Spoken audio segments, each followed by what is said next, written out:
আজকে হচ্ছে 19শে আগস্ট। আমি এসেছি আমার প্রাইমারি স্কুল ছোটোবেলার এই যে দৌলতাবাদ প্রাথমিক বিদ্যালয়ে।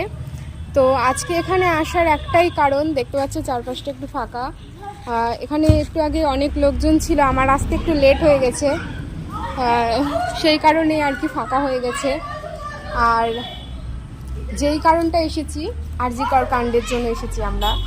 তো এখানে আরও সবাই যারা এসেছে তারা গিয়েছে, মিছিলে গিয়েছে। তো আমি যেহেতু লেট করে এসেছি, তো ওরা মিছিলে বেরিয়ে পড়েছিল। তো আমি আর একটা দিদি এসেছি। তো ওই দিদি গিয়েছে, তো আমাকে বললো তোকে আসতে হবে না, আমরা ফিরছি। তো সেই জন্য এখানে ওয়েট করছি। এখানে একটু পরেই আরও লোকজন সব চলে আসবে। তো দেখি, আমিও অধীর আগ্রহে আছি দেখার জন্য। বিচার তো চাই আমাদের।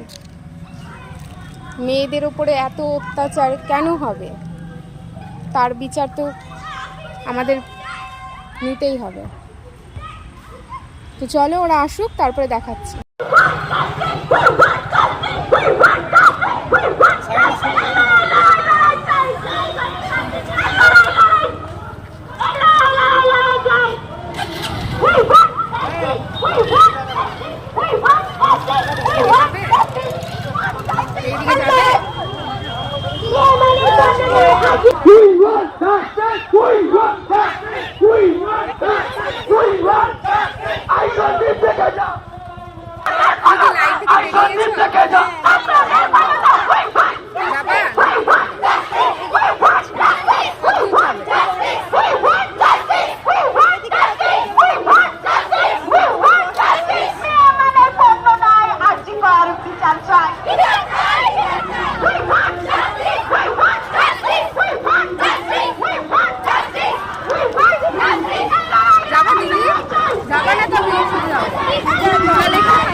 কত মায়ের বাবার স্বপ্ন থাকে, কিন্তু সেই সব স্বপ্নকে কারো লোভ লালসায় একটা রাত্রির মধ্যে দিয়ে সমস্ত স্বপ্ন ঝড়ে চুরমার হয়ে যায়।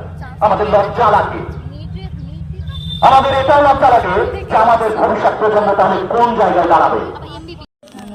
আজ আমি এই মঞ্চে এদের প্রান্তনে কিছু বলতে চাই না, কারণ অনেকেই বলেছে। শুধু আপনাদেরকে একটা শেষে একটু কথা বলার সুযোগ নিলাম নামবো, এবং আমরা দেখিয়ে দেবো বিচার কিভাবে আদায় করে নিতে হয়। আমরা দেখিয়ে দেবো এই সরকারকে, প্রশাসনকে, যে আমরা অবিচার কেড়ে নিতে পারি। এই দেশে আমার যতটা অধিকার আছে, আমার বোনেরও ততটাই অধিকার আছে। একজন ছেলে এবং একজন মেয়ে দুজন যদি একসঙ্গে না থাকে, তাহলে এই দেশ কখনোই এতটা এগিয়ে যেত না। আমরা ইতিহাস ঘাটলেও দেখতে পাই, আমরা চারিদিকে দেখতে পাই, আমরা সাহিত্যে দেখি, আমরা ইতিহাসে দেখি, আমরা বিজ্ঞানেও দেখি, সব ক্ষেত্রে আমরা মেয়ে এবং ছেলে সমান সংখ্যায় আছি। তাহলে কেন আজ মেয়েদের উপর এত অত্যাচার হবে?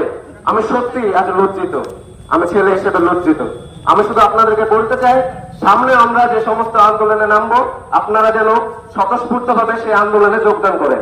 আজকে